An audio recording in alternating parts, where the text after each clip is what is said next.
আচ্ছা, তো আজকে হলো আমাদের আম, কি বলে কারেন্ট ফ্লো, মানে সরি কারেন্ট ফ্লোতে না, চলতরিৎ চাপের আর কি, কারেন্ট ইলেকট্রিসিটির প্রথম লেকচার। তো আমি ধরে নিতেছি তোমরা মোটামুটি 9-10-এ পড়ছো যে কারেন্ট কি, রেজিস্ট্যান্স কি, ভোল্টেজ কি, এসব আবি যাবি না।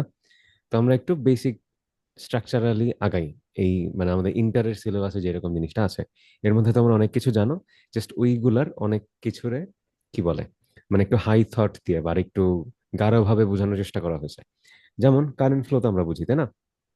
কারেন্ট ফ্লো আমরা কিভাবে চিন্তা করতে পারি? একটা চার্জের ফ্লো হতেছে কারেন্ট, যেমন আমার চার্জ যদি হয় ইলেকট্রন, তাহলে আমরা জানি যে কনভেনশনালি আমার এটা যদি একটা রেজিস্ট্যান্স হয়, এটা যদি একটা ব্যাটারি হয়, তাহলে আমার কারেন্টের ডিরেকশন কোথায়? এই দিকে ঘোরে। প্লাস আমি কিভাবে বুঝলাম এদিকে ঘোরে? আসলে হয় যেটা, এখানে হচ্ছে আমার নেগেটিভ টার্মিনাল, এখানে পজিটিভ টার্মিনাল। আমার ইলেকট্রন গুলা এরকম সুসজ্জিত থাকে, সেগুলা হতেছে এই পজিটিভের দিকে আসতে থাকে। আর ইলেকট্রন ফ্লো হয় যেদিকে, তার উল্টা দিকে হতেছে কারেন্ট ফ্লো হয়, তাই না? এটুকু তো আমরা সবাই জানি, আই গেস। এখন এরকম বাজে সংজ্ঞা দিলে তো হবে না, আরো ভালো সংজ্ঞা দিতে হবে। তো সংজ্ঞাটা বোঝার আগে আগে এইটা একটু বোঝো। আমার কারেন্ট ফ্লো হইতেছে একটা প্রেসার ডিফারেন্সের কারণে হয়। এখন প্রেসার ডিফারেন্স কি সবসময়, মানে সবচেয়ে ভালো অ্যানালজি হইতেছে পানি। আমাদের পানি যদি হাই প্রেসার থাকে, তাহলে ওটা লো প্রেসারের দিকে যাবে। বা তোমরা ব্যাপন পড়ছো, সবকিছু কি ইউজুয়ালি হাই প্রেসার থেকে লো প্রেসারের দিকে যায়। তো আমাদের এখানে হাই ভোল্টেজ থেকে লো ভোল্টেজের দিকে কারেন্ট যায়, তাই না? মানে আমার এখানে যদি 5 ভোল্ট থাকে আর এখানে যদি 0 ভোল্ট থাকে, তাহলে এই দিকে যাবে। নট নেসেসারি এমন, আমার এখানে ধরো 25 ভোল্ট আছে, আবার আমার এখানে আছে ধরো 10 ভোল্ট আছে, তাহলে আমার কারেন্ট ফ্লোর ডিরেকশন হবে এদিকে। এখন যদি আমার এখানে থাকে 100 ভোল্ট, তার মানে কি আমার এখানে ভোল্টেজ বেশি, তাহলে আমার কারেন্ট ফ্লোর ডিরেকশন কোন দিকে হবে? এদিকে। তো এইটা আমরা আরেকটু পরে ডিটেলে জানবো, ওটা পরে দেখতেছি। কিন্তু এখন আমাদের বুঝতে হবে কারেন্ট ফ্লোটা আমরা চার্জের সাপেক্ষে কিভাবে রিলেট করাতে পারি। তো কারেন্ট হইতেছে একটা টাইমের ফাংশন ইউজুয়ালি, মানে আমরা যদি এইভাবে ডিফাইন করি, টাইমের ফাংশন বলতে কি বুঝায়? মানে ওইটা সময়ের উপর ডিপেন্ড করতেছে যে ওই কোন সময় আমি কিরকম কারেন্ট পাবো। এখন হইতে পারে যে আমি 0তম সেকেন্ডে পাইতেছি 2 অ্যাম্পিয়ার, কথার কথা। তারপর আমি 10 সেকেন্ড পর মাপলাম, তখন আমি পাইতেছি 2 অ্যাম্পিয়ার। তার মানে আমার কারেন্ট চেঞ্জ হইতেছে না, সময় সাপেক্ষে কি এটা কনস্ট্যান্ট। এখন এমনও হইতে পারে যে আমার কারেন্ট সময়ের সাথে সাথে কি বাড়তেছে। এখন 2 অ্যাম্পিয়ার ধরো জিরোতে হইতেছে 0 অ্যাম্পিয়ার, আর 10তম সেকেন্ডে ধরো 100 অ্যাম্পিয়ার, কথার কথা। 100 অ্যাম্পিয়ার কিন্তু অনেক বেশি, যদিও মনে হয় না। তোমরা হলো রিয়েল লাইফ এক্সাম্পল আমরা দেখি না তেমন একটা, এই জন্য হলো আমার একটা ঝামেলা। যেমন আমি একটু পার্সোনাল একটা কাহিনী শেয়ার করি। আমি যখন ইন্টারে পড়তাম, আমাদের ম্যাক্সিমাম সার্কিটে ভ্যালু কত থাকে বলো তো? ধরো এরকম ভ্যালু থাকে না, ধরো 10 ওহম ভোল্টেজ হলো ধরো 2 ভোল্ট, তাহলে আমার আই এর ভ্যালু কত? ভি বাই আর, তার মানে 2/10, মানে 0.2 অ্যাম্পিয়ার, তাই না? এত বাজে ভ্যালু থাকে না, ধরো এরকমও থাকে 20 ভোল্ট আর হচ্ছে 10 অ্যাম্পিয়ার। তখন আমরা কত বের করি? আই সমান ভি বাই আর, তার মানে কত এখানে? 2 অ্যাম্পিয়ার। আমরা ইউজুয়ালি কত? 0.5 অ্যাম্পিয়ার, 2 অ্যাম্পিয়ার, এরপর হইতেছে 1 অ্যাম্পিয়ার, 5 অ্যাম্পিয়ার, এরকম ভ্যালুর জন্য ম্যাথ সলভ করি না আমরা? আমি ধরতেছি অনেকে ম্যাথ করছো আর কি আগে, ইন্টারেট না করলেও তোমাদের হইতেছে এসএসসি তে তো করার কথা। এখন রেজিস্ট্যান্সের ভ্যালু ইউজুয়ালি কত হয়? ধরো 10 ওহম, 5 ওহম, 25 ওহম। 25 ওহম আমি ইউজুয়ালি দেখি নাই, আরো কম থাকে, 8 ওহম, 4 ওহম, 2 ওহম, এরকম ভ্যালু থাকে, তাই না? তার মানে আমাদের ইউজুয়ালি 1 থেকে 10-এর রেঞ্জের মধ্যে আমার ওহম রেঞ্জ শেষ হয়ে যায়, তাই না? আমার কথা কি শোনা যাইতেছে? একটু একজন রেসপন্স করো, বা বুঝতে অসুবিধা হলেও বলো। এখন আমি যখন ইউনিভার্সিটিতে প্রথম উঠছি, তো তখন আমাদের প্রথম দিন হলো একদম প্রথম এক্সপেরিমেন্ট যেটা ছিল ল্যাবের, সেটা ছিল হলো ওমস ল প্রমাণ করা লাগবে। ওমস ল তো জানো, ভি ইকুয়াল টু আইআর, তাই তো? তো এটা আমরা এক্সপেরিমেন্টালি প্রমাণ করতেছিলাম। এখন আমারে হলো আর এর ভ্যালু দিছে 1000 ওহম, এরপর হলো 10,000 ওহম। এখন আমার তো দেখে মাথা নষ্ট যে এইগুলা কি দেখতেছি, এত ওহম মানে এত বাধা, কারেন্টই তো ফ্লো হবে না। কিন্তু বাস্তব জগতে আমরা ইউজুয়ালি যেটা ইউজ করি, ওখানে এরকম রেঞ্জেরই ভ্যালু ইউজ করা হয়, বা এরকম লেভেলের জিনিসপাতি ইউজ করা হয় আর কি। তো আর এর ভ্যালু 1 কিলো, মানে আমার লাস্ট কবে আমি 1 কিলো ওহমের নিচের রেজিস্ট্যান্স কোনো কিছুতে ইউজ করছি, কোনো প্রজেক্টে বা কিছুতে, আমার মনে নাই। কোন একটা জায়গায় আমাদের হলো কারেন্ট লিমিটিং কিছু রেজিস্টর লাগে। এগুলা বলতেছি আজকে একটু আমরা মোটামুটি আম, কি বলে, কিছু লিখলা? ক্লিয়ারলি শোনা যাচ্ছে আপনার কথা? আচ্ছা, থ্যাংক ইউ। তো আজকে আমরা মোটা একটু ইন্ট্রোডাক্টরি কথাবার্তা বলবো, মানে এটা নট নেসেসারি তোমার সবকিছুই সিলেবাসের মধ্যে থাকবে, কিন্তু তুমি পুরো ব্রড একটা আইডিয়া পাবা যে জিনিসটা কি কেন। তখন হতেছে আমাদের মানে সিলেবাসের জিনিসপত্র পড়তে ইজি হবে। সিলেবাসের জিনিসপত্র বলবো, কিন্তু এটার সাথে আমি রিলেট করার চেষ্টা করবো বাস্তব জগতে কি হয়। তো কিছু জিনিস আছে কারেন্ট লিমিটিং রেজিস্টার। যেমন একটা উদাহরণ দিই, ধরো তোমার এলইডি ইউজ করছো বাসায় ছোটবেলায়, বা গাড়ির এলইডি খুলছো না? খোলার পর এমন হয়েছে যে ধরো একটা ওই যে এই টাইপ কিছু ব্যাটারি থাকে না বক্সের মতো, ওই যে 9 ভোল্ট বা সামথিং, ওই যে গাড়ি একটার মধ্যে প্লাস মাইনাস থাকে এক মাথায়। তো আচ্ছা, আমার কি স্ক্রিনে দেখা যাইতেছে না?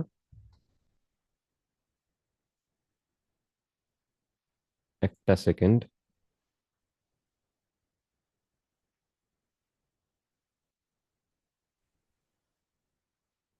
আচ্ছা, আমি একটা গ্লিচ হয়েছে, একটু একটা সেকেন্ড ওয়েট করো।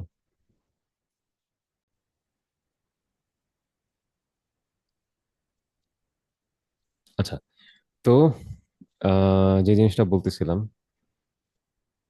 কি বলতেছিলাম আমি ভুলে গেছি, কয়েকজন একটু মনে করাই দিতে পারো?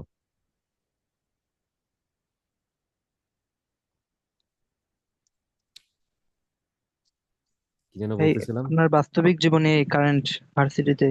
আচ্ছা, হ্যাঁ। তো মানে নট নেসেসারি ভার্সিটি, তুমি যখন কোনো প্রজেক্ট টজেক্ট করবা, ওই যে আচ্ছা এলইডির কথা বলতেছিলাম, তো বাসায় কেউ খেলনা এলইডি ইউজ করছো না? ওই যে গাড়ি টাড়ির খুলে টুলে তো ছোটবেলায় কিছু একটা করার কথা। তো দেখবা যদি তুমি একটা ভোল্টেজ, মানে ধরো 9 ভোল্টের একটা ব্যাটারি লাগাই দিলে এখানে, ওই যে বাজারে যেগুলো পাওয়া যায়, দেখবা এলইডি কাজ করে না, হঠাৎ পুড়ে গেছে, হঠাৎ একটু জ্বলে পুড়ে গেছে। মানে তুমি তো বোঝো নাই পুড়ে গেছে, তোমার মনে হতেছে জিনিসটা নষ্ট হয়ে গেছে। তো এখানে একটা ঝামেলা আছে। ঝামেলাটা কি? ঝামেলাটা হলো ওর কারেন্ট সহ্য করার একটা ক্ষমতা আছে এই এলইডিটার। ধরো ওর মধ্যে দিয়ে যদি আমি 2 অ্যাম্পিয়ার কারেন্ট পাঠাই, ও পুড়ে যাবে। তার মানে আমার ওর মধ্যে দিয়ে এনশিওর করা লাগবে যেন ধরো 0.5 অ্যাম্প এরকম কোন একটা নির্দিষ্ট পরিমাণের কারেন্ট যায়। ঠিক আছে? তাহলে এটার জন্য আমার কি করা লাগবে বুঝো? ভি টু আইআর আমরা কেন ইউজ করি? আমরা কারেন্ট কন্ট্রোল করতে পারি, তাই না? আমি একটা ভোল্টেজ দিলাম ধরো 20, তার মানে আমার আই সমান আসবে কত? 20 / R। এখন আমার লাগবে কত? ধরো তো আমার লাগবে হতেছে 0.2 অ্যাম্পিয়ার। তাহলে আমি কি করব? আর এর ভ্যালু নিব 100, 100 ওহম। তাহলে কি এটা 0.2 অ্যাম্পিয়ার হয়ে যাবে না? তো সিস্টেম হতেছে, আমি এখানে ব্যাটারিটার সাথে এলইডিটা ডিরেক্টলি লাগানোর চাইতে, ওই যে ছোটবেলায় যেরকম আমরা তার টার কাটে লাগাইতাম, এখানে একটা রেজিস্টর অ্যাড করে দেওয়া লাগবে। রেজিস্টরটা অ্যাড করার কারণে যে জিনিসটা হবে, যে আমার এইখানে আগে ধরো 2 অ্যাম্পিয়ার যাইতেছিল, এখন আমি একটা 100 ওহম লাগাইছি। এটার কারণে এখন এখানে 0.2 অ্যাম্পিয়ার কারেন্ট যাবে। তখন হলো আমার এলইডিটা জ্বলবে। এগুলোর পরে কারেন্ট লিমিটিং রেজিস্টার। এটার কারণে অনেক ঝামেলা হয়, ধরো তো সার্কিটের একটা অংশ নষ্ট হয়ে গেছে বা একটা চিপ নষ্ট হয়ে গেছে, ওটা তুমি বের করতে পারবে না, তখন হলো তোমার মাথা নষ্ট হয়ে যাবে যে কোন জায়গায় ভুলটা হয়েছে। তো এটা একটা ঝামেলা। এখন যে জায়গায় ছিলাম, তো কারেন্ট ফ্লো হইতেছে আমার চার্জ ফ্লো হওয়ার রেট। রেট তো বুঝো বুঝো, যেমন ভেলোসিটি কি? সরণের রেট, তাই না? মানে আমার কি পরিমাণ সরণ হইতেছে, আমি নির্দিষ্ট সময়ে কত দূর যাইতেছি, এইটার রেট, চলার রেট, এটা হইতেছে আমার কি? ভেলোসিটি। কারেন্ট হইতেছে চার্জ ফ্লো হওয়ার রেট। তার মানে আমার এখানে ধরো কিউ পরিমাণ চার্জ আছে, ধরো 10টা চার্জ আছে, সেটা এইখানে যাইতেছে 10 সেকেন্ডে, যে এইখানে এর মধ্যে দিয়ে ধরো 5টা পৌঁছাইছে বা সামথিং লাইক দ্যাট। খুবই বাজে একটা উদাহরণ, কিন্তু মোটামুটি আইডিয়া পাওয়ার জন্য। তাহলে আমার এই যে রেটটা চেঞ্জ হবে, এই রেটটা আমাকে বলবে যে আমার এখানে কারেন্ট ফ্লো কত। এটা হলো প্রথম কথা। তো এখন এই ইকুয়েশনটা তোমাদের অনেক কাজে লাগবে, অনেক কাজে লাগবে। স্পেশালি হয়তো তোমাদের বোর্ডে এখান দিয়ে সরাসরি প্রশ্ন আসে না। বোর্ডে আসে কিভাবে, তোমরা এটা নিশ্চয়ই পড়ছো, যারা হলো সেকেন্ড চ্যাপ্টার পড়ছো, ওই যে স্থির তড়িৎ, বা ছোটবেলা জানার কথা, চার্জ সমান কি? আইটি, কি পরিমাণ কারেন্ট ফ্লো হইতেছে আর কত পরিমাণ সময়, এটা পড়ছো না? বা কেমিস্ট্রিতে পড়ার কথা সেকেন্ড পেপারে, ওই যে ফ্যারাড, ফ্যারাড ম্যারাড কি যেন একটা আছে, ওইখানে হলো এটা ইউজ করা হয় অনেকবার। সেকেন্ড পেপারের সবচেয়ে ভালো চ্যাপ্টার আর কি, মানে যেটা হলো অঙ্ক করলেই নাম্বার। তো আম, এইটা হলো আমরা দেখছি, তার মানে এখান থেকে আমরা লিখতে পারি কি? কিউ/টি, তাই তো? এখন আম, একটু আগে আমি কি দেখালাম? আই সমান dQ/dt, তাই না? তাহলে এই দুইটার পার্থক্য কোথায়? এই দুইটার পার্থক্য তুমি বুঝবা যদি তুমি এই পার্থক্যটা বুঝো। এর সমান কি? ভিটি, তাই না? তাহলে ভি হইতেছে S/T। এখন আমরা ভি কে অন্য একটা ভাবে প্রকাশ করি না, যে dS/dt, সরণের ডিফারেন্সিয়েশন। দুইটাই কি একই জিনিস বুঝাইতেছে না? না। আবার হ্যাঁ, এইটা বুঝাইতেছে যদি আমার এই যে সরণ যেটা, এটা সুষম হয়। মানে ধরো আমি 5 সেকেন্ডে 10 মিটার যাই, তাহলে আমি 10 সেকেন্ডে কত যাব? ওইটার দ্বিগুণ, 20 মিটার, এরকম কিছু একটা। তার মানে আমার সুষম বেগ যখন আসতেছে বা সুষম সরণ হইতেছে, তখন আমি এই ফর্মুলাটা ইউজ করতে পারতেছি। কিন্তু যদি এমন হয় যে আমি এক এক সময় এক এক রকম, ধরো আমি প্রথম 5 সেকেন্ড 10 মিটার গেছি, পরের 5 সেকেন্ড 100 মিটার গেছি, তার মানে কি আমার এখানে ব্যাপার স্যাপার একটা ঝামেলা টামেলা হইতেছে, তখন আমার ক্যালকুলেট করতে অসুবিধা হবে। তখন হলো আমি ডিফারেন্সিয়েশনের সুবিধা নিব। ডিফারেন্সিয়েশন কি করে? যে কোনো জিনিসকে piece piece piece piece piece করে ছোট ছোট ভ্যালু নাই, এরপর ওই প্রত্যেকটা ভ্যালুর জন্য ধরো 0 থেকে 0.1 সেকেন্ড এটার মধ্যে একটা ভ্যালু নিল, এরপর 0.1 থেকে ইসের মধ্যে একটা ভ্যালু নিল, এটা নিল। আজকে আমরা অনেক কিছু আরবিটারি শিখবো, মানে এটা শুধু এই চ্যাপ্টারের জন্য না, অন্যান্য চ্যাপ্টারের জন্য হেল্প করবে। যেমন আমরা গ্রাফিং শিখবো আজকে, এরপর হইতেছে যেমন এইটা বললাম, এই যে ডিএস বাই ডিটি। তো এখানে কি তোমার ভেলোসিটির একটা কনসেপ্ট ক্লিয়ার হওয়ার কথা। যদি তোমার ওইটা ক্লিয়ার থাকে, তাহলে তুমি বুঝতেছো যে এখানে যদি আমার চার্জ ফ্লো সুষম হয়, মানে আমার চার্জ ফ্লো হওয়ার পরিমাণটা সময় সাপেক্ষে ফিক্সড, তাহলে হতেছে আমি কিউ বাই টি ইউজ করতে পারি, যেটা আমরা ছোটবেলায় পড়ছি।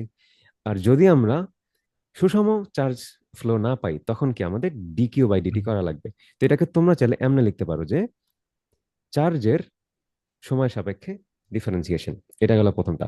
তো এখন কি বলেন, তাহলে কারেন্ট আমার কি হতেছে? Flow of charge with respect to time, সময় সাপেক্ষে চার্জের ফ্লো। এখন এগুলো তো ব্যাখ্যা ট্যাখ্যা করে ফেলছি যে এই দুইটার মধ্যে পার্থক্য কি। এখন তোমার ধরো আমি একটা ম্যাথ দিলাম, ম্যাথ দিবারলাম বলতে আরবিটারিলি ধরো, ঠিক আছে, নট নেসেসারি এরকমই আসবে। আমার উম, আমি তোমার কাছে জানতে চাই যে কিউ সমান কত, বাই দ্য ওয়ে। ধরো এটা একটা কন্ডাক্টর, মানে ধরো স্টিল বা কিছু একটা, এটার মধ্যে কি অনেক অ্যাটম আছে। অ্যাটম আছে তার মানে কি, যেহেতু এটা একটা কন্ডাক্টর, তার মানে এটার মধ্যে কি ফ্রি চার্জ আছে। আমার কথা যদি বুঝতে একটু অসুবিধা হয় বলো, মানে আমি অনেক আজে বাজে টার্ম ইউজ করে ফেলতে পারি, যেগুলো হলো বুঝো নাই প্রথমে, তখন হলো জিজ্ঞেস করে আর কি, নাহলে আমি বুঝবো না। তো আমার আম, কি যেন বলতেছিলাম, কিউ কন্ডাক্টরের মধ্যে কি অনেক অ্যাটম আছে, তাই না? কন্ডাক্টরের বৈশিষ্ট্য কি, ওর মধ্যে ধরো অ্যালুমিনিয়াম, অ্যালুমিনিয়াম কি +3 হতে পারে, তাই না? তার মানে ওর 3টা ইলেকট্রন ছেড়ে দেওয়ার ক্ষমতা আছে। এখন একটা, ধরো এটা একটা অ্যালুমিনিয়ামের সিলিন্ডার, তার মানে কি এখানে অসংখ্য অ্যালুমিনিয়াম অ্যাটম আছে। আর যদি অসংখ্য অ্যালুমিনিয়াম অ্যাটম থাকে, তাহলে ওটার মধ্যে কি অসংখ্য ইলেকট্রন আছে। এই কারণে তো আমি কারেন্ট ফ্লো করাতে পারি, তাই না? এই কারণে অ্যালুমিনিয়ামের কোন একটা ইসের মধ্য দিয়ে বা একটা স্টিলের মধ্য দিয়ে কারেন্ট সুন্দর মতো ফ্লো হইতে পারে। এটা হলো প্রথম বৈশিষ্ট্য। এখন আমি জানতে চাই যে ধরো আমি এখন কারেন্ট এটার মধ্যে দিয়ে একটা ব্যাটারি লাগালাম, এখন আমি জানতে চাই যে কি পরিমাণ কারেন্ট এটার মধ্য দিয়ে ফ্লো হইতেছে। এখন ধরো তুমি একটা ডিসি ব্যাটারি দিলা, বুঝছো, ডিসি ব্যাটারি দিলা। তো এই কন্ডাক্টর যেটা আছে, এটারে আমি একটা রেজিস্টর দিয়ে প্রকাশ করি, মানে এটা এর মধ্যে দিয়ে কারেন্ট যেতে নিশ্চয়ই কিছু পরিমাণ বাধা ফেস করা লাগে। তাহলে ওটার আমি রেজিস্টর দিয়ে জাস্ট করলাম যে আচ্ছা এটা নিশ্চয়ই ধরো 20 ওহম এরকম কিছু একটা রেজিস্ট্যান্স আছে এটার মধ্যে। এখন আমি যদি এটার মধ্যে কারেন্ট ফ্লো হিসাব করতে চাই, ইজি না? এটার আমি যদি ভোল্টেজ জানি, আমি জাস্ট ভি বাই আর করে দিব, তাই তো? কিন্তু এখানে এখানে ঝামেলা আছে। ঝামেলাটা হলো এই ক্ষেত্রে কারেন্ট ফ্লোটা কি কনস্ট্যান্ট, মানে আমার সবসময় কি আমি ধরো ভি বাই আর, মানে ভি বাই 20 এই পরিমাণ কারেন্ট পাইতেছি এটার মধ্যে দিয়ে। কিন্তু সবসময় যে এমন পাবো তাই তেমন না। যেমন ধরো আমরা জানি কি ক্যাপাসিটর কি করে, চার্জ স্টোর করে। তো তুমি যদি বাসায়, ক্যাপাসিটর তো থাকার কথা না তোমাদের, আচ্ছা না আছে কিন্তু করতে যায় না, মানে ফ্যানের মধ্যে ক্যাপাসিটর থাকে, মানে খুলতে যায় না আর কি। তো ধরো আমি ক্যাপাসিটরটার মাথায় ব্যাটারি লাগালাম 5 ভোল্টের, তাহলে এই ক্যাপাসিটরটার অ্যাক্রসে 5 ভোল্ট এসে পড়বে এবং ও চার্জড হয়ে যাবে, মানে ওর মধ্যে কিছু চার্জ জমা হবে আর কি, ঠিক আছে? এখন এই ক্যাপাসিটরটা আমি খুলে ফেলছি চার্জ করে, এটার মধ্যে 5 ভোল্ট জমা আছে। এখন আমি যদি একটা ধরো এলইডি বা লাইটের সাথে এই জিনিসটারে অ্যাটাচ করে দিই, তাহলে দেখবা কিছু সময়ের জন্য হঠাৎ লাইটটা জ্বলে উঠছে, জ্বলে আস্তে করে নেভে গেছে। ধাপ করে না, আস্তে করে, মনে হবে যে মানে স্লোলি একটা মানে ট্রানজিশনের মধ্যে দিয়ে আমার কারেন্টটা নিভে গেল। পারলে দেখো, আমি দেখাইতে চাইছিলাম কিন্তু আজকে আমার কাছে নাই। তো এই জিনিসটা কি বোঝাতেছে? যে ওর মধ্যে দিয়ে কারেন্ট ফ্লোটা কমে যেতেছে কাইন্ড অফ, তাই না? যে আমার শুরুতে খুব পরিমাণ কারেন্ট ছিল, এই জন্য অনেক উজ্জ্বল ভাবে জ্বলতেছিল, তারপর আস্তে আস্তে ও উজ্জ্বলতা কমে যাইতেছে, তার মানে কি ওর কারেন্ট ফ্লোটা আস্তে আস্তে কমতেছে। ধাপ করে কিন্তু 2 থেকে 0 হয়ে যায় না, এটুক বুঝছো হয়ে গেছে। এখন আমারে যদি এরকম কারেন্টের ভ্যালু দিয়ে দেয়, তাহলে আমি কিউ বের করতে পারা লাগবে।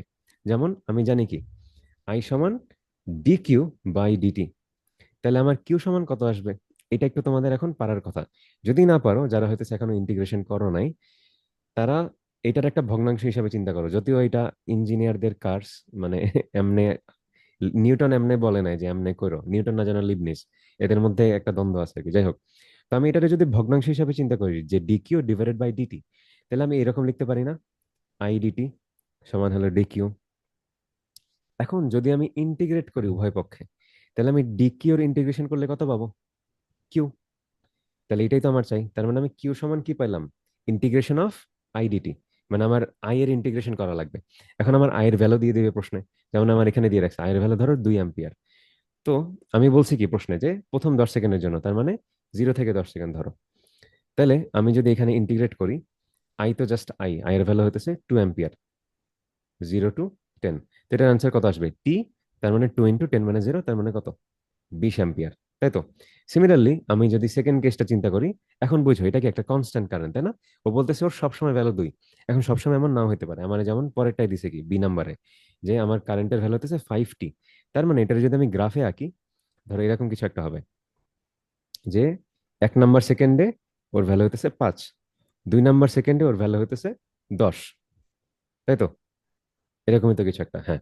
তার মানে আমার ভ্যালু এরকম ধাপ ধাপ করে ইনক্রিজ করতেছে। তার মানে আমি সব সময় একই কারেন্ট পাবো না। তো এখন আমার এটার জন্য কি করা লাগবে? ইন্টিগ্রেশন করা লাগবে। এখন তো আমি জাস্ট, বুঝো, এখন তুমি যদি কিউ বাই টি করতে চাও, তাহলে তো পারবা না, কারণ তোমার, সরি, আই সমান কিউ বাই টি, তাহলে কিউ সমান আইটি। হুম। এখন তুমি মনে করো বললা যে আমি 5T সাথে হতেছে টির ভ্যালু 10, তাহলে আমি এই দুইজনে গুণ দিয়ে দিই, তাহলে 10 × 10 কত? 100, তার মানে 500। এরকম কিছু একটা পাওয়ার কথা। যদিও এটা মিলতে পারে, তার আমি দেখাই তোমারে। তোমার হতেছে এখানে যদি তুমি ইন্টিগ্রেট করো আই ডিটি, আই এর ভ্যালু হতেছে 5T, তাহলে তোমার ডিটি আসলো 0 to 10। তাহলে এটা অ্যান্সার কত আসবে? 5T² by 2। তাহলে উপরে আসবে কত? 100 স্কোয়ার মাইনাস 0 স্কোয়ার। তাহলে আসো কত? তোমার 50 × 50, 2500 × 5, অনেক বড় কোন একটা ভ্যালু আছে আর কি, যেটা আমাদের একটু আগের সাথে কিন্তু মেলে নাই। মানে আমি যদি ডিরেক্টলি জাস্ট আই এর জায়গায় 5T বসাই দিলাম। তো সিমিলারলি ই অফ নেগেটিভ টি, এটা একটা ফাংশন, এটা হলো তোমরা এখন বুঝবা না, কিন্তু আমি জাস্ট উদাহরণের জন্য দিয়ে রাখলাম। কারণ যদি ট্রাই করার ইচ্ছা থাকে দেখতে পারো, না বুঝলেও সমস্যা নেই আর কি। এইটা অনেকটা ইসের মতো, ওই যে এলইডি বললাম না যে আস্তে আস্তে কারেন্টটা কমে যায়, তো ওইটার মতো অনেকটা আর কি। নেক্সট হতেছে আমার রেজিস্ট্যান্স। তো রেজিস্ট্যান্স তো আমরা সবাই বুঝি, রেজিস্ট্যান্স আমরা অনেক ভাবে ব্যাখ্যা করতে পারি। একটা হইতেছে আমরা যদি আমরা ভোল্টেজ আর কারেন্ট জানি, ওইখান থেকে আমরা ভি বাই আই বের করতে পারি। এটা বেসিক্যালি কি একটা ওমস লর ম্যানিপুলেটেড ভার্সন, তাই না? সেকেন্ড হতেছে আমার তাপমাত্রার উপর ডিপেন্ডেন্সি। সেকেন্ডটা একটু ইম্পর্টেন্ট, সেকেন্ডটা এখন একটু বুঝাই। ধরো তোমার কন্ডাক্টরের মধ্যে কি অনেক অ্যাটম আছে, যেমন অ্যালুমিনিয়ামের মধ্যে কি অসংখ্য অ্যালুমিনিয়াম অ্যাটম আছে। এখন যখন আমি এটার মধ্যে দিয়ে কারেন্ট ফ্লো করাইতেছি, তখন কি হতেছে? ওই চার্জ গুলা ওইটার প্রত্যেকটা মানে এরকম এরকম অ্যাটম আছে মনে করো, অনেকগুলো অ্যাটম আছে, ঠিক আছে? তো এখন ইলেকট্রন কি এটার মধ্য দিয়ে যাবে না? তখন মধ্য দিয়ে গেলে অবশ্যই কি ওর সংঘর্ষ হবে ওই অ্যাটমের সাথে। তাহলে এটা তো আমার জন্য ঝামেলা। এই ঝামেলাটা, মানে ঝামেলা বলতে এটা ওর একটা প্রপার্টি, এখন আমার তো কিছু করার নেই, অ্যালুমিনিয়াম এরকম বানাইছে। এখন আমার কি করা লাগবে? আমার ওইটার প্রপার্টি গুলা ইউজ করতে জানা লাগবে। তো এখন আমি যদি জানি যে এই কলিশন গুলার কারণে, মানে যে সংঘর্ষ গুলা হইতেছে, এটার কারণে আমার রেজিস্ট্যান্সের কি চেঞ্জ আসে, তাহলে আমি ওইটারে অনেক কাজে লাগাতে পারবো। যেমন আমার তাপমাত্রা যখন বাড়ে, বুঝো, ইলেকট্রন অলরেডি অ্যাটমের মধ্য দিয়ে যাইতে বাধা ফেস করতেছে। যখন আমি তাপমাত্রা বাড়াবো, তখন কি ভিতরে অ্যাটম গুলা লাফালাফি শুরু করবে না, কণাগুলা? তো যখন লাফালাফি শুরু করবে, তখন কি আরো কলিশন বাড়বে, আরো সংঘর্ষ বাড়বে। তার মানে কি তখন ওর মধ্য দিয়ে ইলেকট্রন পাস করা আরো কঠিন হবে, তাই তো? তার মানে আমার টেম্পারেচার যদি বাড়ে, তাহলে আমার রেজিস্ট্যান্স বাইরে যাবে, মানে আমার বাধা বাইরে যাবে। রেজিস্ট্যান্স মানে কি? বাধা। ও কারেন্ট যাইতে দিতেছে না, ও চার্জ ফ্লো হতে দিতেছে না। তাহলে রেজিস্ট্যান্স যত বাড়বে, আমার কারেন্টও দিন শেষে তত কমবে। তাহলে বুঝতেছো কেমনে কি হইতেছে?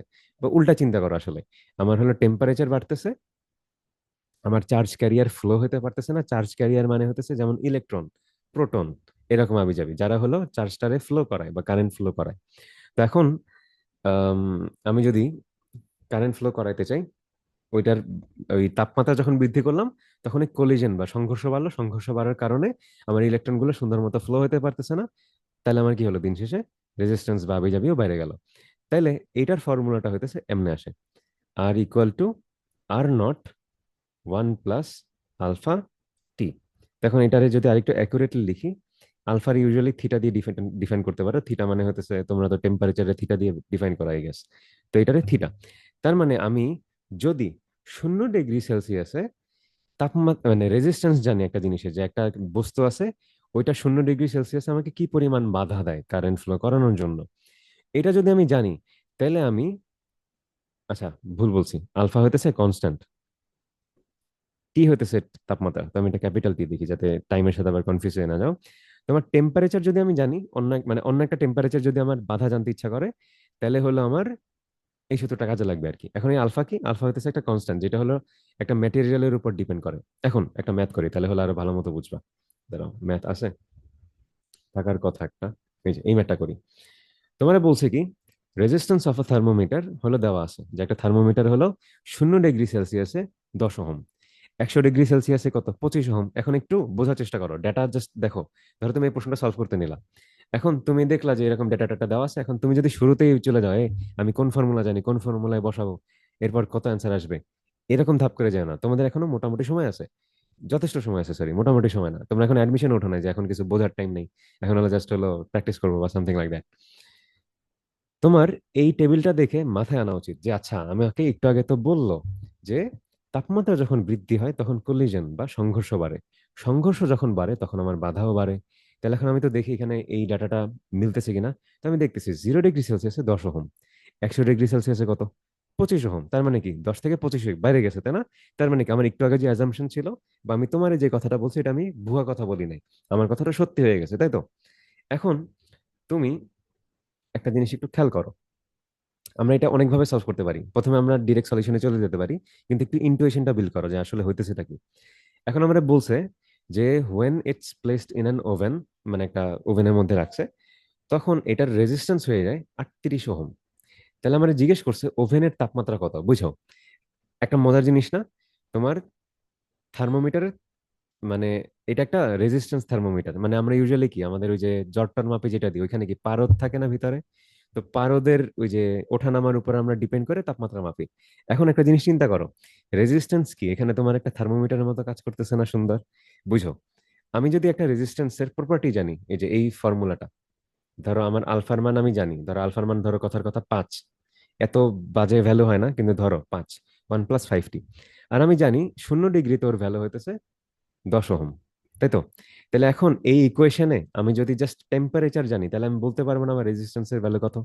বলতে তো পারবো। এটা হলো আমাদের জানাশোনা। এখন কোন একটা জিনিয়াস লোক ভাবছে যে আচ্ছা, তাপমাত্রা দিয়ে তো আমি রেজিস্ট্যান্স বের করতে পারি। উম একটা ঝামেলা হয়েছে, এক সেকেন্ড, কি জানো, আচ্ছা যাই হোক। তো কি যেন বলতেছিলাম, আচ্ছা রেকর্ড হইতেছে, হ্যাঁ হইতেছে। তো কোন একটা জিনিস লোক আর কি, সে ভাবতেছে আচ্ছা টেম্পারেচার দিয়ে আমি রেজিস্ট্যান্স বের করতে পারি, কিন্তু আমি যদি রেজিস্ট্যান্স জানি তাহলে আমি টেম্পারেচার বের করতে পারবো। তার মানে উনি ভাবলো আচ্ছা এটা তো তাহলে একটা থার্মোমিটার হিসেবে ইউজ করা যায়। যে আমি ধরো একটা মাল্টিমিটার আছে, মাল্টিমিটার দিয়ে হলো তুমি রেজিস্ট্যান্স রেজিস্ট্যান্স মাপতে পারো। তাহলে তুমি একটা রেজিস্ট্যান্স নিলা, এটার ওভেনের মধ্যে রাখছো, ওভেনের মধ্যে গরম হয়ে গেছে। এখন তুমি এটার অ্যাক্রসে একটা রিডিং নিলা, যে আমরা বলতেছে এখানে কত আসলো, 10 ওহম, বা ধরো আসলো 100 ওহম। তাহলে এখন তুমি এইখানে বসো 100 ওহম, 100 ওহম বের করে তুমি এখন টেম্পারেচার বের করো। তাহলে তুমি বলতে পারবে না এখন এটা তাপমাত্রা কত? তুমি জাস্ট ইকুয়েশন দিয়ে বলতে পারলা যে এখানে তাপমাত্রা কত। তার মানে কি একটা রেজিস্ট্যান্স এখানে সুন্দর একটা থার্মোমিটারের মতো কাজ করতেছে। এটা কখনো মাথায় আসতো আমাদেরও? এরকম জিনিস কিন্তু মাথায় আসা উচিত। মানে উচিত বলতে অ্যাটলিস্ট চিন্তা ভাবনা করা উচিত, যাতে এরকম আইডিয়া আমরা ইনভাইট করি আমাদের মাথায়। তো এখন নেক্সট যে প্রশ্নটা, আচ্ছা একটাই তো প্রশ্ন ছিল যে টেম্পারেচার কত, তো এখন আমি ডিরেক্ট সলিউশনে চলে যাই। তোমারে বলছে আগে একটু আঁচ করার চেষ্টা করো যে অ্যান্সারটা কোন রেঞ্জে আসার কথা। তোমার টেম্পারেচার কত, সরি রেজিস্ট্যান্স কত, 38, আগে ছিল 25 ডিগ্রি, 100 ডিগ্রি সেলসিয়াসে। তাহলে 38 ডিগ্রিতে যেহেতু গেছো, বাধা বাড়ছে, তার মানে কি আমার টেম্পারেচার আরো বাড়বে। তাহলে আমার রেজাল্টের একটা আইডিয়া এসে পড়ছে, যেটা অবশ্যই 100 ডিগ্রি সেলসিয়াসের বেশি হবে। তখন আমি বসাই, তোমার হতেছে আর আলফা সমান হতেছে R0, সেটার ভ্যালু কত, 10 ওহম, 1 + 5, আচ্ছা 5 তো না, আলফা টি। এখন আমার আলফার ভ্যালু কি দিয়ে দিছে? আলফার ভ্যালু দেয় নাই। প্রশ্নটা ইনকমপ্লিট।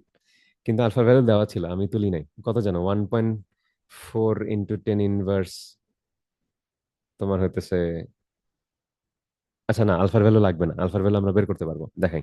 এই জন্যই হলো আরেকটা ডাটা দিছে। যেমন আমার এখন এখানে যদি আমি 100 বসাই, মানে আমার 100, সরি 25 ওহম বসাই, তাহলে এটা কত টেম্পারেচারের জন্য? 100। তাহলে এখান দিয়ে আমি আলফা বের করতে পারবো না? কত আসে তোমার? হলো 25/10 মাইনাস হইতেছে 1, তার মানে 1.5, ডিভাইডেড বাই 100, তার মানে 1.5 ইন্টু 10 ইনভার্স 2। এটা হলো আমার আলফার ভ্যালু, তাই তো? এখন আমি আলফার ভ্যালু পাই গেছি, নেক্সট আমার কাজ কি? আর থিটা বের করা। তোমার আর ফর্মুলাটা হচ্ছে R nought one plus alpha, আলফার ভ্যালু আমি জানি 1.5 into 10 inverse 2 into T. T আমার বের করা লাগবে, তাপমাত্রা চাইছে কখন? যখন হইতেছে আমার 38 ডিগ্রি। আর আমার ভ্যালু কত? ভ্যালু হইতেছে জিরোতে তোমার হলো কত কত কত 10। এখন এটা তুমি হিসাব নিকাশ করবা, কিছু একটা পাবা। আমি এখন আর ক্যালকুলেটর দিয়ে হিসাব করতেছি না। আচ্ছা, আজ করা যায়, চিন্তা করো তো। 38 - 10 কত? সরি, 38/10 হইতেছে টেম্পারেচার, তো বাই করবা আই গেস। হ্যাঁ, তাহলে 3.8 -1, তার মানে 2.8, ডিভাইডেড বাই 1.5 ইন্টু 100, তাই তো? এখন 1.5, 15 × 2 = 30। তাহলে তোমার আসার কথা উচিত হলো 2 এর একটু কম, ধরো 1.8। 15 × 18 কত? 5 × 8 = 40। আর হলো 1, আই গেস এরকম কিছু একটা আসবে, একটু চেক করে দেখো। ইন্টু 100, তার মানে কত? 180। 180-র রেঞ্জে এরকম কিছু একটা আসবে, 180 বা 190, এরকম একটা রেঞ্জে কিছু একটা অ্যান্সার আসবে আর কি। তো এগুলা কিন্তু কি, এগুলো হতেছে ভার্সিটি টেকনিক। মানে ধরো যেখানে তোমার ক্যালকুলেটর থাকবে না, তখন কিন্তু তুমি এরকম আঁচ করে অ্যান্সার করা লাগবে। তোমার তো ক্যালকুলেটারে বসায় তুমি জাস্ট কাছাকাছি একটা অ্যান্সার পাই, ওইটার কাছাকাছি যেটা দাগালেই হতেছে তোমার। আচ্ছা, তো এখন এটা তো পারলা।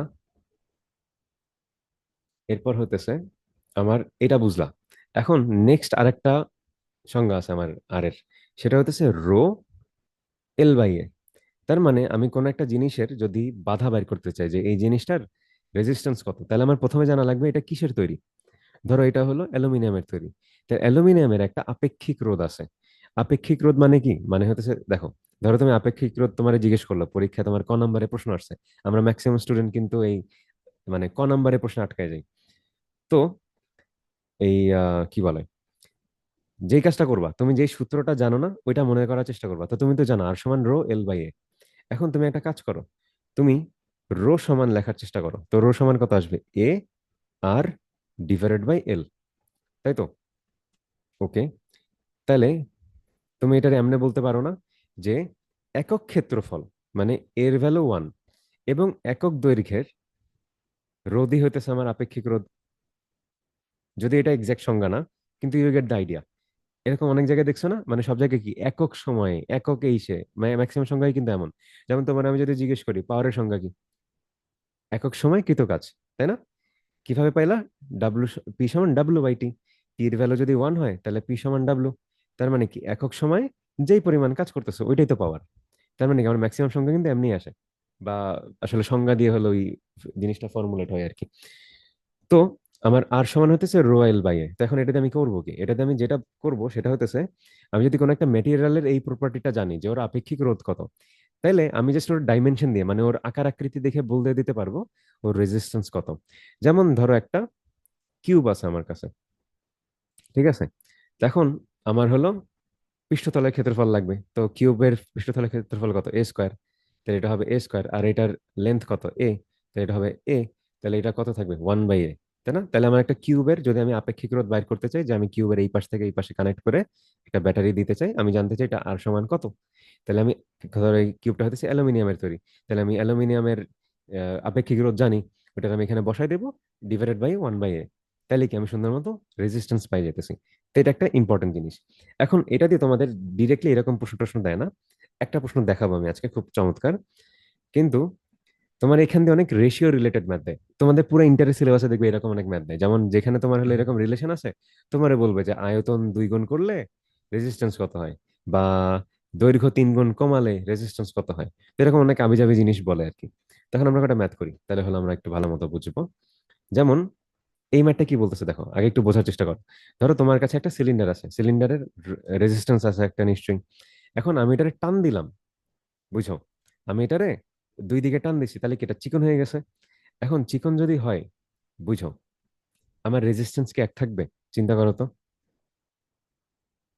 থাকার কথা না। কেন? কারণ বুঝো, আমার চার্জ এটার মধ্যে দিয়ে ফ্লো হতেছিল, তাই তো? এখন চার্জ যদি এটার মধ্যে দিয়ে ফ্লো হয়, এখন আমি এটা টাইনে ফেলছি, তার মানে কি ওর এখন বেশি পথ অতিক্রম করা লাগতেছে টেকনিক্যালি। এটা একটা কথা। দ্বিতীয়ত, ওর এরিয়া মানে ওর চার্জের পরিমাণও কমে যাইতেছে। দেখছো, এখানে এরিয়া বেশি এই এই এই সাইডটাতে, আর এখানে এরিয়া কম। তার মানে কি ওর এরিয়াও কমে যাইতেছে। তাহলে এখন যদি আমি ওটারে লম্বা করি আর এরিয়াও কমে যায়, দৈর্ঘ্য বেশি হয়ে যায়, তাহলে আমার রেজিস্ট্যান্স বাড়ার কথা। এখন এটা আমরা ফর্মুলা দিয়ে টেস্ট করি যে আসলে হয় কিনা। তো একটা জিনিস হলো মাথায় রাখবা, আমার এখানে তো বস্তুটা চেঞ্জ হয়ে যায় না, তার মানে কি ওর বস্তুটার আয়তন ফিক্সড আছে। তার মানে আমার ভলিউম সেম। ভলিউম সমান কত? দৈর্ঘ্য গুণ ক্ষেত্রফল, তাহলে এ এল, তাই তো? তাহলে আমার এ এল এর গুণফল সবসময় সেম থাকবে। এখন আমার যদি এ বাড়ে, তাহলে আমার এল কমা লাগবে, বা যদি আমার এল বাড়ে তাহলে আমার এ কমা লাগবে। এটাই কিন্তু আমরা একটু আগে দেখছি, এই যে দেখো, যখন আমরা টাইনের লম্বা করছি আমার এল এর ভ্যালু বাড়ছে, কিন্তু আমার এরিয়া কি ছোট হয়ে গেছে, তাই না? তাহলে এটা হলো আমরা একটা জিনিস বুঝলাম, তার মানে আমার ভলিউম কনস্ট্যান্ট থাকবে। এখন ভলিউম কনস্ট্যান্ট নাও থাকতে পারে, কিন্তু এটা দিয়ে তোমাদের ম্যাথ আসবে না এত কমপ্লিকেটেড। ইউনিভার্সিটি অ্যাডমিশন আসতে পারে। তখন হলো আমাদের ফার্স্ট পেপারে এই চ্যাপ্টারটা পড়ছো, ওই যে কি যেন পীড়ন বিকৃতির যে একটা চ্যাপ্টার আছে, পদার্থের গাঠনিক ধর্ম, এরকম কিছু একটা চ্যাপ্টার ছিল। ওইটা কি ছিল তোমার, হলো পয়জনের অনুপাত আছে, মনে আছে? ওইটা কি করতো, তোমার একটা জিনিসে তুমি টানা হেচড়া করলে ওইটার আয়তনে পরিবর্তন কিরকম হয়, দৈর্ঘ্য ক্ষেত্রফলে পরিবর্তন কিরকম হয়, পীড়ন বিকৃতি, এগুলো পড়ছো না? ওই জিনিসটা কাজে লাগবে। ওইটা দিয়ে আমরা ভলিউম চেঞ্জটা আগে বের করে নিয়ে এরপর হলো আমাদের কাহিনী টাহিনী করবো আর কি। এখন আপাতত আমাদের এটা লাগবে না, আমরা জাস্ট ধরে নেবো যে ভলিউম ফিক্সড, বা আমাদের প্রশ্নই বলে দেবে যে তোমার ধরো ভলিউম হইতেছে ফিক্সড। এখন এই প্রশ্নটা দেখো, যে 100 ওহম রোধ বিশিষ্ট একটা তারকে টেনে 4 গুণ লম্বা করা হলে তোমার লম্বাকৃত তারটির রোধ কত হবে। মানে আমার রোধ চেঞ্জ হয়ে গেছে, আগে ছিল 100 ওহম, এখন তুমি ন্যাচারালি বলো তো, তোমার 100 ওহমের বেশি হবে না কম হবে? বুঝো, লম্বা করছে, ঠিক আছে? তাহলে আমি বুঝতেছি আমার অ্যান্সার কত হওয়া উচিত, 100-র বেশি। তাহলে অবশ্যই ডিআরই অ্যান্সার হবেই না, আমার হবে কোনটা, প্রথম তিনটার একটা। এটা কিন্তু অনেকবার আসছে, দেখছো, মানে বারবার বারবার আসে। হয়তো ভ্যালু চেঞ্জ করে দিছে, তাহলে আরো কয়েকবার আসছে, মানে এখানে তো সবগুলো আর কি নাই। তো এখন আমি বের করার চেষ্টা করি। আমি কি করব, আমি প্রথমে তোমাদেরকে নর্মাল নিয়মে দেখাই, মানে তোমরা কিভাবে করবা, ধরো বোর্ড পরীক্ষায় আসছে আর ওয়ান, মানে ধরো আর পুরানো আর পি, আচ্ছা না আর ওয়ানই দেই, এটা সমান কত, রো L1/A1। এখন আমার এখানে কি রো ওয়ান দেওয়ার দরকার আছে বলো তো? চিন্তা করে বলো, একজন টেক্সটে বলো ইনস্ট্যান্ট, দেখি। আমার কি রো ওয়ান লেখার দরকার আছে, না জাস্ট আমি রো লিখলেই হবে?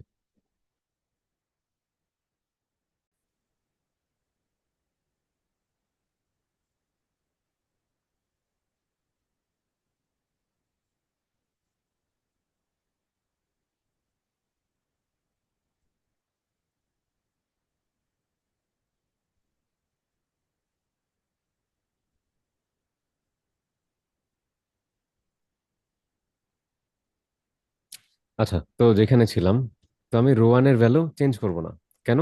কারণ আমার মেটেরিয়াল কিন্তু একটা, আমার তো ধরো আমি কপারের জিনিস ইউজ করতেছিলাম, ধাপ করে তো আমি অ্যালুমিনিয়াম বানাই ফেলাই নাই, তো আমার রোর ভ্যালু সেমই থাকবে।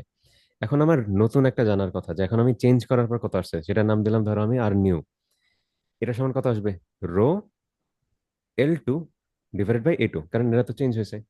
এখন তোমার যে জিনিসটা বলছে যে জিনিসটার 4 গুণ লম্বা করছে, তাই তো? তাই না? এখন তুমি এটা দিয়ে এটা ভাগ দিবা। এখন যদি এটা ভাগ দাও, এখানে একটা ঝামেলা আছে, ঝামেলাটা হলো দেখো, ভি সমান এ, বুঝছো, দাঁড়াও আমি এটারে এরকম গুণ দিই, দাঁড়াও দেখাই। তোমার আমি যদি উপর নিচে এটারে L1 দিয়ে গুণ দিই, এটারে L2 দিয়ে গুণ দিই, তাহলে এটাও L2 দিয়ে গুণ দেওয়া লাগবে, তাহলে এটা স্কোয়ার হয়ে যাবে, এখানে L1 দিয়ে গুণ দিলে এটা স্কোয়ার হয়ে যাবে। এখন নিচের এটা কি ভলিউম না, তাহলে এটা হয়ে যাবে ভি, এটা হয়ে যাবে কত, ভি।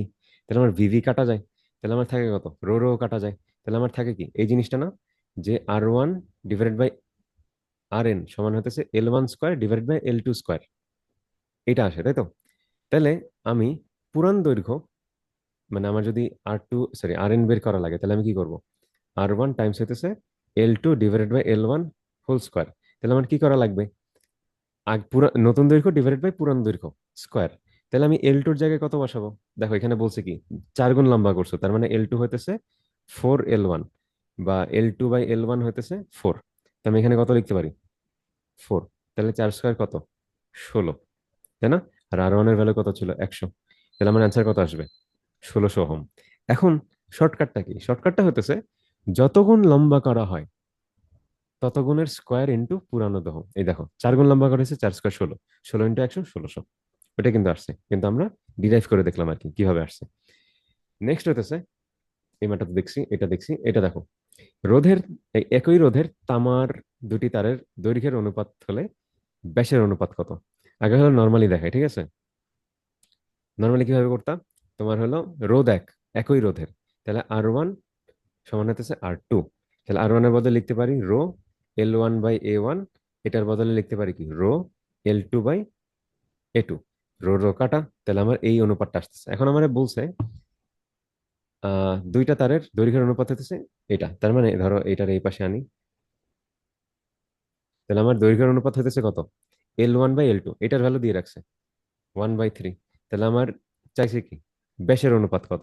দেখ, আচ্ছা 1/3 না, 1/9 না। তাহলে এখন আমার চাইছে ব্যাসের অনুপাত কত, তো আমি ধরে নিতেছি জিনিসটা সিলিন্ড্রিক্যাল, তাই তো? তাহলে আমার এরিয়ার বদলে কি লিখবো আমি? পাই আর স্কোয়ার, তো আর ওয়ান স্কোয়ার, এটা কত আসবে? পাই আর টু স্কোয়ার, তাই তো? তাহলে আমার পাই পাই কাটা যায়, থাকে কত? আর ওয়ান বাই আর টু। তখন আমি যদি উভয় পক্ষে স্কোয়ার রুট করি, তাহলে এই দুই দুই কাটা যায়, তাহলে আমার এখানে আসে কত? 1/3, তাই না? তাহলে আমার আর ওয়ান বাই আর টুর ভ্যালু কত? 1/3। তো অ্যান্সার হতেছে প্রথমটা। এখন এটা গেল তোমাদের বোর্ড স্টাইলের এক্সাম। এখন তোমার তো একটু চিন্তা ভাবনা করা উচিত যে আমি দেখে বলবো কেন, যেন আমি দেখে বুঝতেছি এটা অ্যান্সার বাই 1/3 কিভাবে। তুমি দেখো, তোমার বলছে একই রোধ, তার মানে তোমার আর কনস্ট্যান্ট, তাই না? এখানে রো এল বাই এ। এখন আমি এল আর এর মধ্যে একটা সম্পর্ক আনতে চাই, যে এখানে হলো ডিভাইডেড বাই রো আর হতেছে গুণ হলো এ, এটা সমান হলো এল, তাই না?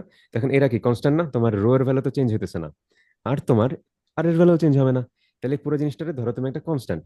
এখন এটা আমি কেন ধরলাম? কারণ এখন আমি বলতে পারতেছি এই দুইজন সমানুপাতিক, তাই না? এটা আমি ব্যাখ্যা করে বললাম। এখন তুমি কি এত কিছু করবা না? তুমি তো দেখেই বুঝতেছো যে আর রো এল এল বাই এ, তাই না? তাহলে আমি এর এ যদি বাম পাশে আনি, তাহলে এল আর এ কি সমানুপাতিক। তাহলে আমি সবকিছু দিয়ে ডাইরেক্ট এটা বলতে পারবো যে আচ্ছা এল আর এ সমানুপাতিক। ওকে, ভালো কথা। এখন যদি সমানুপাতিক হয়, তাহলে তো এদের মধ্যে তেমন কোনো পার্থক্য নাই। তাহলে আমার মানে আমার যদি বলতো, কথার কথা প্রশ্নটা বলছে হলো আহ দৈর্ঘ্যের অনুপাত 1/9 হলে ইসের অনুপাত কত তোমার হতেছে, ক্ষেত্রফলের অনুপাত কত, তাহলে তুমি ডিরেক্টলি বলতা যে 1/9। কেন? কারণ এই দুজন সমানুপাতিক। এটা যদি 1:3 হয় বা 1/3 হয়, এটা 1/3 হবে। বা এটা যদি 1/9 হয়, এটা 1/9 হবে। এখন আমার তো এটা চাই না, আমার প্রশ্ন বলছে কি ব্যাসের অনুপাত কত। এখন এ সমান কি পাই আর স্কোয়ার, তো আমি কি লিখতে পারি? পাই আর স্কোয়ার, তাই তো? তো এখন পাই কি আরেকটা কনস্ট্যান্ট না? তার মানে দিন শেষে কি দৈর্ঘ্য ব্যাসার্ধের আহ, বর্গের হলো সমানুপাতিক, তাই তো?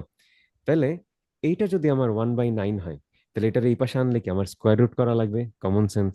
তাহলে এটা কত আসবে তোমার? 1/3, তাই তো? তাহলে ওইটাই কিন্তু আনসার হয়েছে, দেখছো 1/9 আসলে 1/3। তো এটা এগুলো যখন তোমরা এগুলা কয়েকটা ম্যাথ দেখবা, তখন তোমাদের এমনি মাথায় আসবে যে এটা কি হইতেছে না হইতেছে। এখন হলো এটা একটা সুন্দর গ্রাফ, এইটা হলো আমাদের ওই জিনিসটা কাজে লাগবে। বুঝো, আমার ফর্মুলা কি ছিল? আর সমান R nought 1 plus alpha T. এখন আমরা বলছে যে রেজিস্ট্যান্স বনাম তাপমাত্রা, রোধ বনাম তাপমাত্রা একটা কন্ডাক্টরের ক্ষেত্রে এটা খুবই ইম্পর্টেন্ট। যদি তোমাদের কাজে লাগবে না, মানে কাজে লাগবে না বলতে তোমাদের ম্যাথ এত কমপ্লিকেটেড করে দিবে না, কিন্তু এটা তোমাদের জানা দরকার যে কন্ডাক্টরের ক্ষেত্রে এই জিনিসটা কাজ করবে। এই ফর্মুলাটা শুধু কন্ডাক্টরের জন্য। এখন বুঝো, ধরো তুমি কাঠের মধ্যে দিয়ে কি কারেন্ট ফ্লো করাতে পারবা? পারবা না। আবার পারবা, কিন্তু পারবা না, মানে ওর ন্যাচারাল ধর্ম না পারা। আবার যারা হইতেছে, কেউ কি দশম অধ্যায় পড়ছে মনে আছে? দশম নয়, যে যেটা হলো ট্রানজিস্টার আবি যাবি ডায়োড টায়োড পড়ায়, ওইটাই কিন্তু এই ফর্মুলা খাটবে না। ওইটা কি? ওটা কিন্তু কন্ডাক্টর না, ওটা সেমি কন্ডাক্টর। সেমি কন্ডাক্টরের ক্ষেত্রে কিন্তু এই ফর্মুলা কাজে লাগে না। তার মানে আমার জিনিসটা কি অবশ্যই কন্ডাক্টর হওয়া লাগবে, মানে পরিবাহী হওয়া লাগবে। তার মানে ধাতু, সোনা, আম, এরপর হতেছে লোহা, এই টাইপ জিনিসপত্র, তাই না? তাহলে একমাত্র ওই ক্ষেত্রে এই জিনিসটা কাজে লাগবে। এখন এটা যদি তোমার না বলতো, তোমার সিলেবাসে তার এর বাইরে কিছু নাই, তো তুমি ধরে নিতে কন্ডাক্টরই ছিল আর কি। তো এখন আমরা বলছে যে এই গ্রাফটা দেখতে কিরকম হবে। এখন এটা তুমি কি করবা, নিয়ম কি? একটা গ্রাফ আঁকার নিয়ম হইতেছে, আগে তুমি গ্রাফ দেখো কোনটা বনাম কি। আচ্ছা, এখানে আমি একটু ভুল লিখছি নাকি? আচ্ছা না, ঠিক লিখছি। থিটা দিয়ে তাপমাত্রা বুঝাইছে আর কি, ক্যাপিটাল টি আর কি, ঠিক আছে? তো আমি এক্স অক্ষ বরাবর কে আছে? তাপমাত্রা। এখন বুঝো, ধরো Y equal to M X, এটার গ্রাফ কিরকম? মূল বিন্দুগামী না?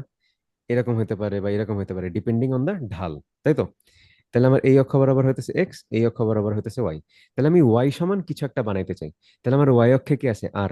তো এটা অলরেডি আমার দেওয়া আছে, আমার আর সমানই কিছু একটা দেওয়া আছে। তার মানে এটা ইকুইভ্যালেন্ট টু ওয়াই। এখন আমার ডান পাশে কি আছে? R naught plus alpha R naught T. আমি জাস্ট ডিস্ট্রিবিউট করলাম। এখন এই জিনিসটা আমরা বলো তো, Y equal to M X plus C, এটার গ্রাফ দেখতে কিরকম? জাস্ট কি এটা উপরে নিচে ওঠে না, ডিপেন্ডিং অন সির ভ্যালু? ধরো সির ভ্যালু 2, তাহলে এটা কোথায় আসবে? এই ঘরে শুরু হবে। আবার ধরো সির ভ্যালু -2, তাহলে এটা কোথায়? এই যে নিচ থেকে শুরু হবে, মানে এই জায়গাটা থেকে শুরু হবে -2, তাই না?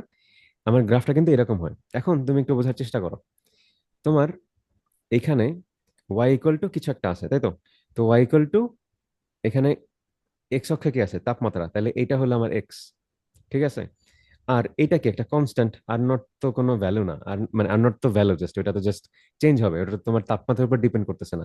আর জিরোতে তোমার টেম্পারেচার, সরি, 0 ডিগ্রি সেলসিয়াসে তোমার রোদ তো ফিক্সড, তাহলে ওটার ভ্যালু ফিক্সড, ধরো এটা 5 বা সামথিং কিছু একটা। তাহলে এটা এমন হইতেছে না, বুঝো? আচ্ছা দাঁড়াও, আর সমান তো এইটা, তাই না? এটা দেখতে এখন এরকম লাগতেছে না? এটা হলো কি? এম। এটা হলো কি? এক্স প্লাস কিছু একটা কনস্ট্যান্ট সি। তার মানে কি এটা Y equal to M X সির মতো গ্রাফ। তাহলে এই গ্রাফটা কোনটার মতো হবে? অপশন সি, তাই না? ইনস্ট্যান্টলি কিন্তু দেখে বোঝা যায়, আমি জাস্ট ইকুয়েশনটা মনে রাখা লাগবে। ওটা দিয়ে আমি বলতে পারতাম যে ইকুয়েশন, এই গ্রাফটা কোনটা হবে, বাকি তিনজন হবে না। এটা কিসের গ্রাফ বলো তো? Y equal to M X. এটা কিসের graph? X by A plus Y by A equal to 1। পড়ছো তো? সরলরেখায় পড়ার কথা ফার্স্ট পেপারে। এই যে এরকম একটা রেখা, যেটা হলো এই এক্স অক্ষে কর্তৃত অংশ হলো এ, ওয়াই অক্ষে কর্তৃত অংশ যদি বি হয়, তাহলে X by A plus Y by B equal to 1।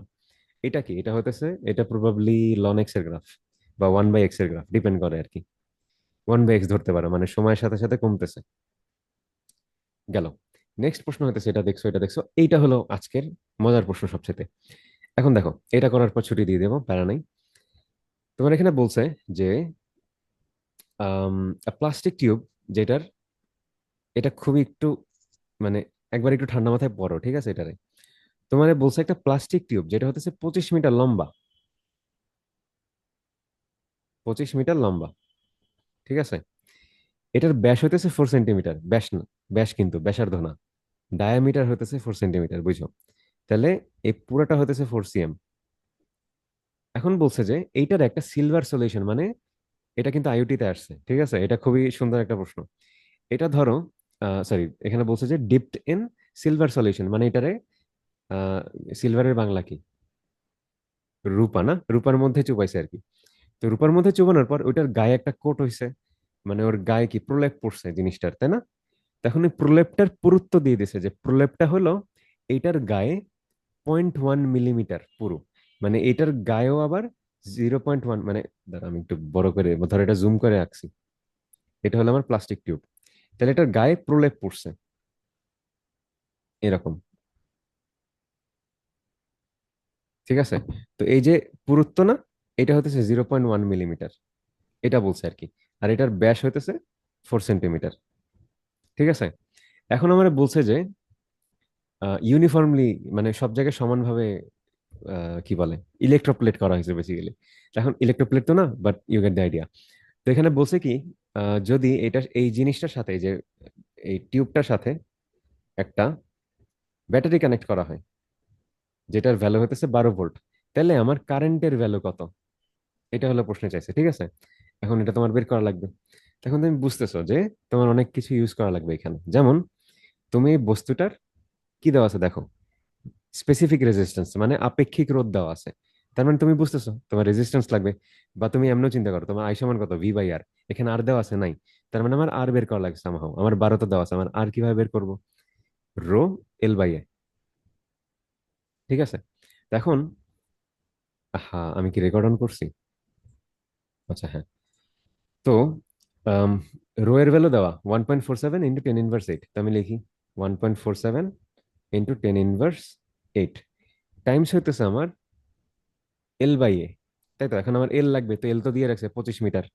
এখন আমার এর ভ্যালু বের করা লাগবে। এখন হলো মজা হবে, বুঝো? একটা প্লাস্টিক টিউব, প্লাস্টিকের মধ্যে দিয়ে কি তড়িৎ প্রবাহিত হয়? হয় না। তাহলে এখানে তড়িৎ প্রবাহিত শুধু কার মধ্যে দিয়ে হবে? ওর আউটার শেলটা, ওর বাইরে যে প্রলেপটা দিছি। তাহলে এখন আমি এরিয়া কোনটা নিব?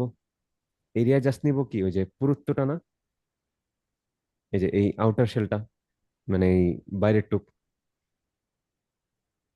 তাই তো। এখন আমার এইটুকের এরিয়া বের করা লাগবে। তাহলে এখন আমি ধাপ করে পাই আর স্কোয়ার বসে দেবো না, আমার প্রথমে এই এই কাটা অংশটার এরিয়া কিভাবে বের করবো, এটা হলো ক্লাস 4 এর নলেজ। ওই যে বাগানের ম্যাথ করতে না, যে রাস্তা মাঝখান দিয়ে গেছে, বাইরে দিয়ে গেছে। তো এটা হলো ওইটার মতো, যে আমি মানে পুরা জিনিসটার আগে এরিয়া বের করি পাই আর স্কোয়ার, মাইনাস হতেছে ভিতরের সার্কেলটার এই এরিয়া বিয়োগ দিই, তাহলে তো আমি এই যে কন্ট্রোরের এরিয়াটা পাবো। তো এটা কত হবে, পাই ছোট হাতের আর স্কোয়ার ধরো। এখন ক্যাপিটাল আর কত বুঝো, ক্যাপিটাল আর হতেছে পুরাটা। তার মানে আমার আম, বৃত্তের ব্যাসার্ধ, যেটা হলো 2 সেন্টিমিটার, 4 সেন্টিমিটার হলো ব্যাস, তাহলে 2 সেন্টিমিটার হলো ব্যাসার্ধ, প্লাস ওই পুরুত্বটা, সেটা কত 0.1 মিলিমিটার, সেটা সেন্টিমিটারে করলে কত 10 দিয়ে ভাগ দেওয়া লাগবে, তাহলে 0.01 সেন্টিমিটার, তাই তো। তাহলে আমার ব্যাস কত আসতেছে, পাই 2.01 সেন্টিমিটার স্কোয়ার। তো এটা তো আমার কি এসে এককে নেওয়া লাগবে, তার মানে আমার এটাতে 100 দিয়ে ভাগ দেওয়া লাগবে, মাইনাস পাই আর স্কোয়ার, মানে কত ভিতরেরটা। তাহলে ভিতরেরটা কত, জাস্ট 2 মানে 2 সেন্টিমিটার না, তাহলে সেটা কত আসবে, 2/100 স্কোয়ার। এখন এইটা হলো এরিয়ার এখানে বসবে, বসানোর পর তুমি হিসাব নিকাশ করবা, তারপর কি তুমি আর এর ভ্যালু পাইলা, সে আর এর ভ্যালু যদি তুমি এখানে বসো, তাহলে তোমার অ্যান্সার আসবে কিছু একটা, 410 মেবি অ্যান্সার, 411.36 এরকম মেবি অ্যান্সার আসে। ওইটা অ্যাপ্রক্সিমেটলি অ্যান্সার দেওয়া নেই তো, আমি 410 ধরবো আর কি। তো এই হতেছে মোটামুটি আমার কি আর, না হ্যাঁ ওইগুলা পরে ক্লাসে দেখাবো মানে। তো এই তো, এই হতেছে আজকে মোটামুটি ক্লাস। কারো কোনো প্রশ্ন থাকলে বলতে পারো। জি ভাইয়া, এখানে